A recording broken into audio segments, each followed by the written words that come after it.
शरीरातील रक्त वाढवण्यासाठी कोणती फळं खावीत?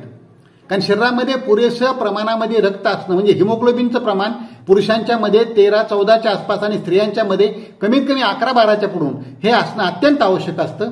हे कमी असेल तर खूप त्याचे दुष्परिणाम होतात। म्हणून हे फळं कोणती खाल्ली पाहिजे? विशेषतः खूप महागडी जास्त किमतीचीच आणून खाल्ली पाहिजेत असं अजिबात नाही। जी मिळतात फक्त कसं पाहिजे की वेगवेगळ्या प्रकारची फळं त्यासाठी खाल्ली पाहिजेत। मोसमी फळं आपल्याकडची स्वस्त आणि मस्त असलेली आणली तरी चालतं। तसं फक्त फळच नाही तर फळभाज्या सुद्धा, पालेभाज्या, त्याच्यातल्या त्यात विशेषतः हिरव्या पालेभाज्या, पालक हा त्याच्यातला अतिशय उत्कृष्ट एक उदाहरण आहे। मेथी आहे।